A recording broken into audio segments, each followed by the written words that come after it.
This is Find Your Dream Job, the podcast that helps you get hired, have the career you want, and make a difference in life. I'm your host, Mac Pritchard. I'm also the founder of Mac's List. It's a job board in the Pacific Northwest that helps you find a fulfilling career. Every Wednesday, I talk to a different expert about the tools you need to get the work you want. Find Your Dream Job is brought to you by Top Resume. Top Resume has helped more than 400,000 professionals land more interviews and get hired faster.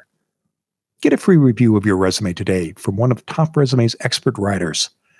Go to maxlist.org/topresume. When you customize a job application, you improve your odds of getting an interview. And today's guest says you need to be just as thoughtful about your language when you speak to a hiring manager. Tracy Hooper is here to talk about words to use and lose in your next job interview. She's a former TV news anchor, a professional speaker, and the founder of the Confidence Project. Tracy is also the author of the new book, The New Hello: What to Say, What to Do in the New World of Work. She joins us from Portland, Oregon. Well, Tracy, here's where I want to start. Why do the words we use in a job search matter so much? They matter because one of the hallmarks of confidence is using words that are becoming, that are worthy of us. And oftentimes out of habit, we use words that we hear all the time or they're a part of our vocabulary, but we never think about whether those words really have influence and are impactful. And so when we're careful about the words that we use, it can make people think about us differently. They may be more interested in talking with us or interviewing us or hiring us or recommending us or promoting us. So words have a lot of power.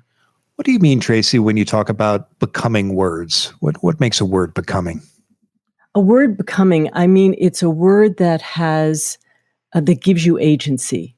For instance, if you use the word things, the most interesting thing, the thing I'm most proud of, the thing I'd like to talk about, what is that thing? Is it an idea? Is it a project? Is it a success? Is it a program? Patricia Fripp, who was the first female president of the National Speakers Association, says, if it weren't a thing, what would it be? And that really makes me think about the words that I choose.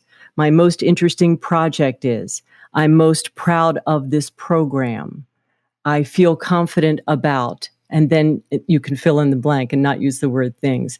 Another word that might not be becoming is the word so. These are filler words. We all know them, Mac. Like, you know, really. So is one of those words. And I never knew that that was one of my weak words until I was getting ready to be on a talk show. And I had sent the topic to the producer and we had talked about questions. I sent a list of questions and then I was answering them by myself. I put my iPhone on the shelf. I call it a shelfie. And I pressed record and I practiced about a week ahead of time. And I used the word so 13 times in a 6-minute mock interview. It was almost as if I was embarrassed in front of myself. I would have never known that I used that word all the time if I hadn't heard a recording of it. That's one of the words that is, it's not terrible, but it doesn't make you sound eloquent and polished and prepared, those filler words. Why do filler words have that effect? Why do they harm you? It's interesting. I have worked with a voice coach for some time. Her name is Linda Bryce. She's here in Oregon, and she works with singers and speakers all over the world. And by the way, we're all speakers. We all speak for a living in some capacity. And Linda says that our biggest fear is that we will be shamed or humiliated, and we will be left out of the crowd. And that's why we use words like fillers, because when we get nervous, we stop breathing, and then we can't access our thoughts. And then we start using words like fillers and hedges and disclaimers. I'll talk about those as well. And they don't make us sound strong. And we use those because we want to fit in. For instance, one of those, we'll move on to hedges if we could. Hedges are words like just, kind of, a little bit, stuff, maybe, I guess. Actually, how often have you heard someone say, I actually have an idea about, I was actually wondering about. It's a filler word because we don't want to be seen as if we're coming on too strong. Hedges are those words where we want to sound humble or modest, but they don't make us sound confident. Just is another hedge. I just have a quick question. I'm just checking back. I'm just a little bit concerned about. So when we use these words, they don't make us sound as if we are confident. And that's what everyone's looking for, especially in a job interview. How can you stop using these words, these fillers and hedges? And let me add to your list too. The one I hear a lot is sort of. Sort of. That's a Yeah. hedge. That's a hedge. Yes. Yep. So how can you stop doing that, Tracy?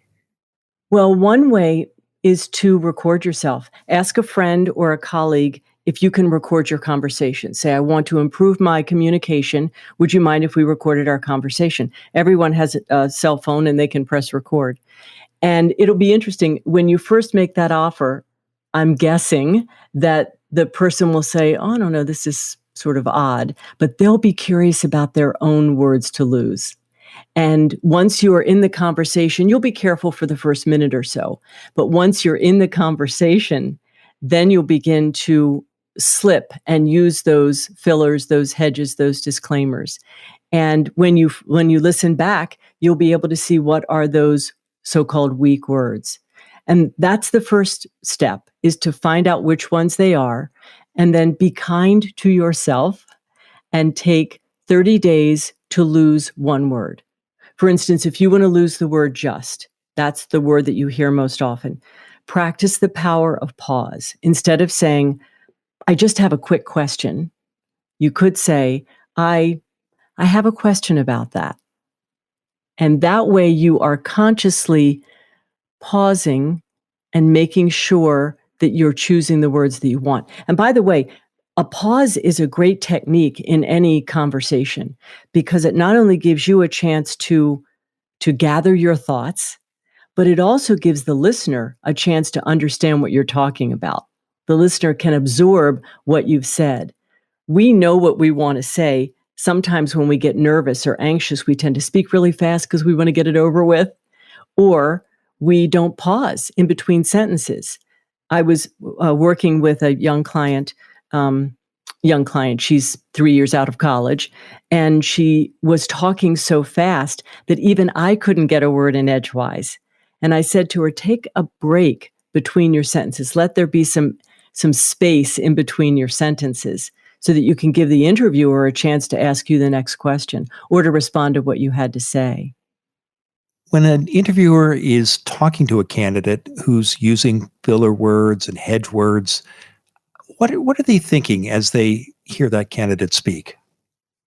That's a very interesting question. Honestly, Mac, they're probably thinking this person sounds like everybody else. And when we're in an interview, we want to sound unique. We want to sound like ourselves, of course, but we want there to be something distinctive about us. And when we use the same words as everyone else, kind of, a little bit, sort of, then we sound like every other candidate. Here's an example.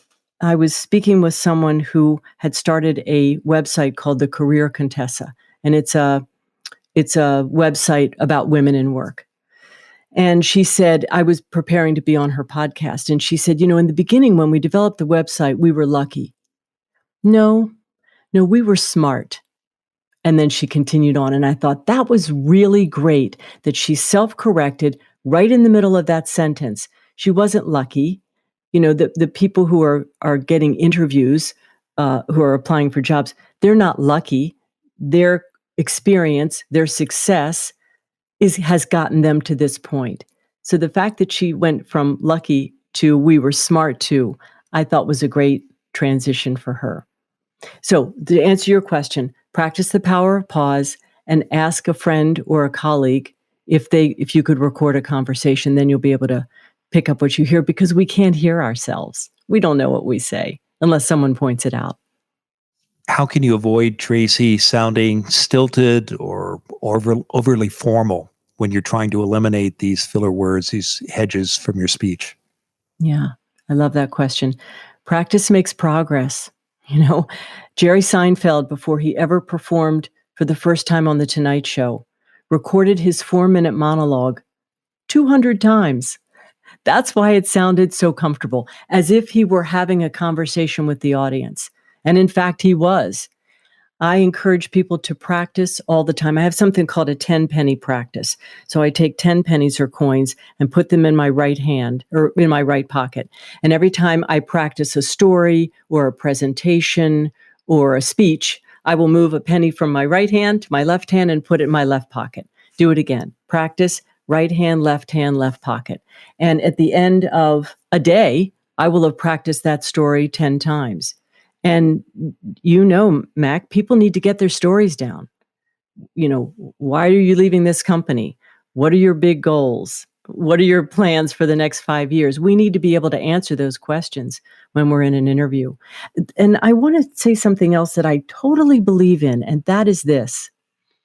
I believe every conversation is an interview.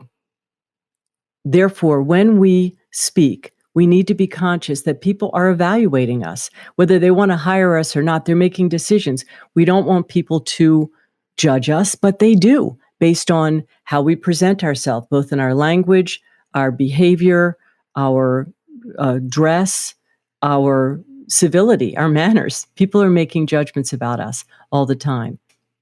I want to talk more about that. Let's take a break, though, Tracy. And when we come back, we'll continue our conversation with Tracy Hooper, who will continue to share her advice about words to use and lose in your next job interview. The words you choose matter, especially in your resume. Are you using the right language? Ask an expert. Go to maxlist.org/top-resume. A professional writer at Top Resume will review your resume for free. Go to maxlist.org/top-resume.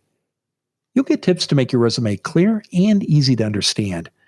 And if you don't want to revise your resume yourself, you can hire Top Resume to do it for you. Go to maxlist.org/top-resume. Now, let's get back to the show.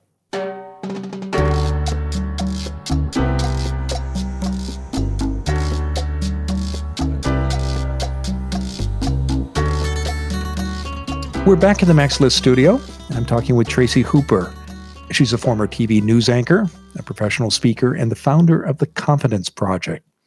Tracy is also the author of the new book, The New Hello, What to Say, What to Do in the New World of Work. And she joins us from Portland, Oregon. Tracy, I want to talk about words that we should be using, but before we do that, how long do you find it takes someone to get rid of these fillers and hedge words and other words that we should avoid? Well, psychologists tell us it takes 30 days to start a new habit or to break a bad one. I was talking to a friend the other day, and she said to her daughter, "May I give you some feedback about your language?" And the daughter, who's 32, said yes. And her mother said, "I hear you saying a lot." And the next 2 weeks later, her daughter came back over to her mom's house. And my friend Mary noticed that her daughter was not using the word And she said to her, "Maddie, I don't hear you saying that anymore. What did you do?" And Maddie said, "I decided." I made a decision. I was going to lose that word. That's why I tell people, pick a word a month. Is it just? Is it kind of? Is it I did a program 2 days ago, and I listened to it. The host was nice enough to send me the link. I used the word many more times than I thought I did. We can't know what we sound like unless we hear it. I would say be kind to yourself. Give yourself a month per word or phrase. Well, let's talk about words you should use. What comes to mind, Tracy? I'm going to give you some before and afters, Mac. This might be helpful. The next group of words to lose are called disclaimers. So correct me if I'm wrong. You've been doing this a lot longer. Oh, what do I know? I could be overthinking this.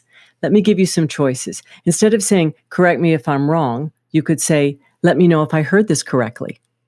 Instead of, oh, you've been doing this a whole lot longer, you could say, in my experience. Oh, what do I know? You could say, here's my perspective. I could totally be overthinking this. Or, let's dig deeper. 2 more. This is just my 2 cents. Or, what if we try this? This may sound like a crazy idea. Or, let's consider.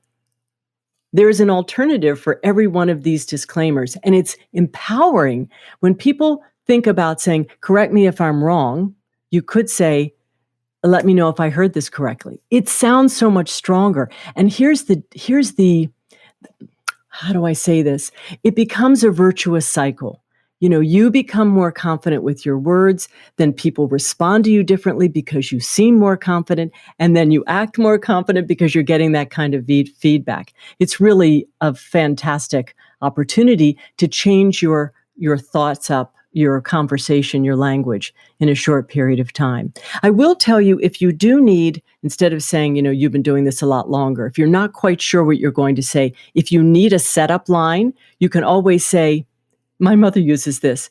This thought is 30 seconds old, and then launch right into whatever comment you want to make. So it's not a completely formed thought or idea, but you still have enough confidence to go forward with that idea that you have. Other words to use are, I'm a quick learner. My strength is. People see me as.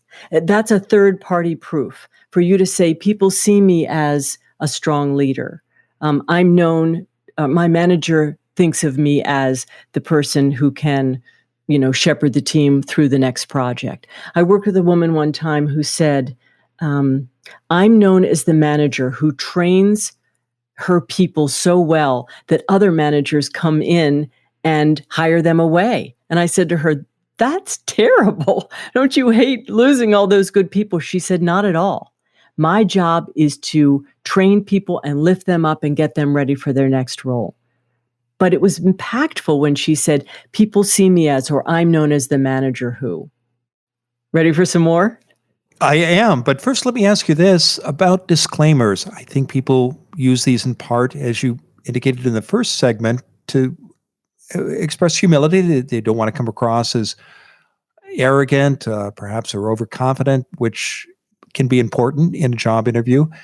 So what would you say to a listener who is concerned about expressing arrogance and coming across as arrogant?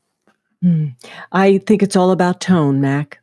I think it's how we say it. If I said, I'm an expert at leading large global teams, you can look at my body language and you can hear my tone of voice like, look at me. But if I say, I'm an expert at leading large global teams, let me give you an example. Now that sounds confident, not cocky. Is that helpful? And that's very helpful. So let's talk more about words that express confidence. Why do they work with job interviewers? Because people want to hire people who are not only competent, but they want to be confident about their skill set or their managerial ability. And it's exciting to hire someone who not only has the skills to do the work, but has the confidence to shepherd it along. And it's good to be humble. We all want to be aware of our gifts and grateful for them. And we also need to make sure that people can feel confident in our ability to do the job. So when we use these words in an interview, it gives other people confidence in us. They see us as calm and eloquent and optimistic. And who wouldn't want to hire somebody like that? Agreed. What other techniques do you recommend, Tracy, to show that confidence in a job interview and avoid language that might make you appear weak or indecisive? Well, on the outside, I think it's important to wear clothes that you feel good in and to be completely prepared for the interview, doing as much research as you can about the person who's interviewing you and the company that you're interviewing for. And then the language is the icing on the cake, because if you are prepared for an interview, and I'm all about, I'm like I have the superstition of a baseball player. They tap their cleats before they get up and take a swing at the next ball. I power posed before this interview. I power pose before every presentation I give, where you put your hands on your hips.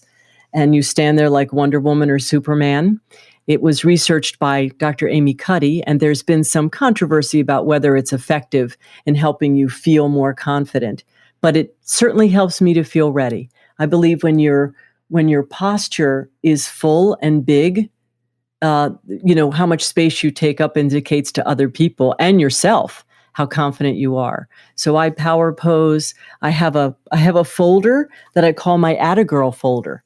And those are letters and emails that I've gotten from people who've told me how they've appreciated our work together. I read those to get myself psyched for an interview, and like this, or even a presentation.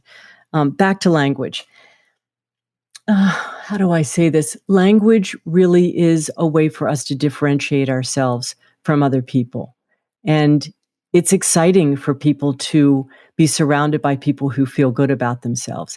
And I don't think it's a fake it till you make it kind of thing. I think there's something to be said for what Amy Cuddy says, fake it until you become it. So you begin to use these words until they become a part of your regular vocabulary. In other words, we learn words in the universe. How often have we heard the word unprecedented? I mean, that's the most popular word we're hearing in the past year. There are other words we can use, but everybody adopts that because we want to belong to the group. We don't want to stand out and seem like we're not, that we want to seem like everybody else. But who wants to hire somebody who's like everybody else? You're your unique person. Companies want you. And this is almost a lifelong project, isn't it? Because you're always improving your language, and as the culture changes, you absorb perhaps new habits that perhaps you need to revisit as well. Absolutely.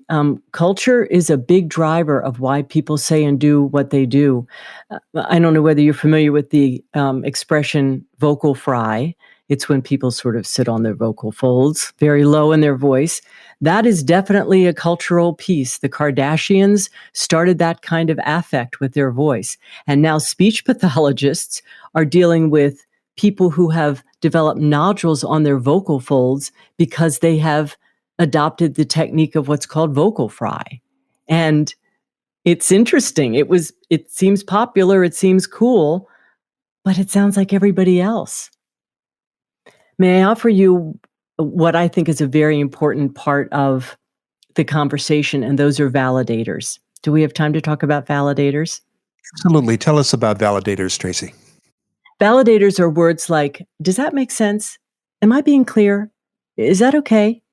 Do you see what I'm saying? We want to get buy-in from the audience. We want, for instance, if you're in an interview and you explain something, it's common to say, "Does that make sense? Do you know what I mean? Am I being clear?" But even my language, I mean, your viewers can't see me, but I tend to move into a powerlessness pose. I curl up a little bit when I use those words. Instead of saying, "Does that make sense?" you could say, "Do you have any questions?" Instead of saying, "Am I being clear?" you could say, "Do I need to clarify anything for you?" Or instead of saying, "Is that okay?" you could say, "What are your thoughts?" Do you see what I'm saying? Or, "How's this landing with you?" These are ways that you can ask if someone, I mean, on some level, does that make sense? But you can still say, "Do you have any questions?" I think many people might say they use phrases like that, especially in a job interview, because they're looking for agreement. And if they're in the workplace, they want to bring team members along. What would you say to someone who made that point, Tracy? I would say you can bring team members along by saying, "Do you have any questions?" I did work with a big law firm in town, and the senior partner said to me, "Look, we're in family law. So we're talking about divorce, alimony, child support. It's intense and it's emotional. Sometimes I will say to my clients, does that make sense?" And of course, that does make sense to ask that question. But you could also say, "Do you have any questions? Is there anything I can clarify for you? I'd appreciate your feedback. Tell me what you're noticing." And that's the same message. And of course, the whole piece about "I'm sorry, Mac" is another big another big issue in our culture, people apologizing all the time. And that's because you want to seem nice, you don't want to be confrontational, you don't want to cause any waves.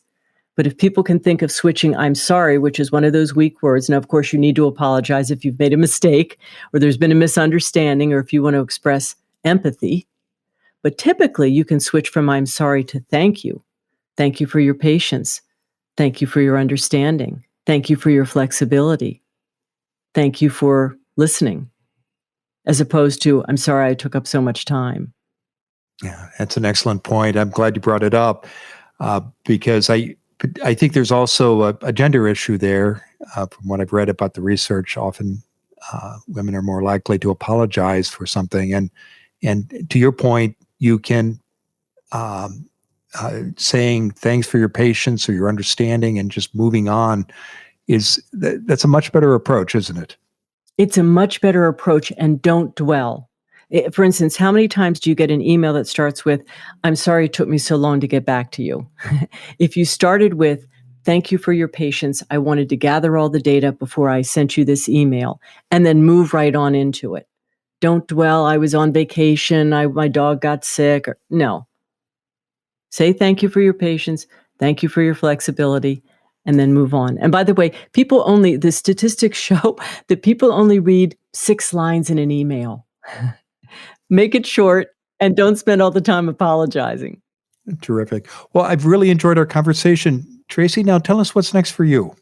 What's next for me is my book, The New Hello. It was published just recently, What to Say, What to Do in the New World of Work. It is a pocket guide for anyone who wants to feel comfortable living and moving in this new world, both online and in person, because eventually we will be back out there in the world without masks someday. Will we ever shake hands again? I don't know, but there are lots of techniques and skills in this book that you can carry with you from now forever.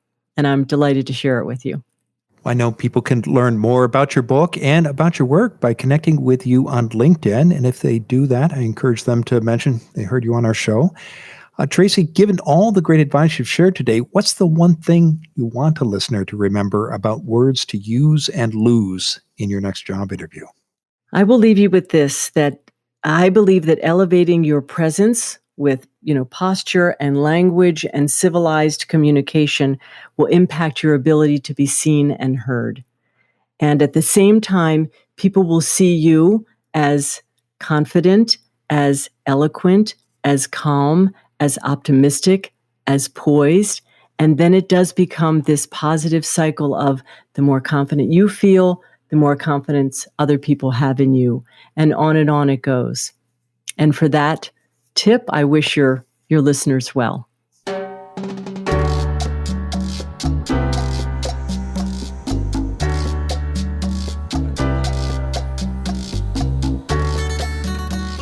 Make sure you never miss an episode of Find Your Dream Job. Subscribe to our free podcast newsletter. You'll get information about our guests, free job search articles, and transcripts of every show. Go to maxlist.org/show notes. Again, that's maxlist.org/show notes.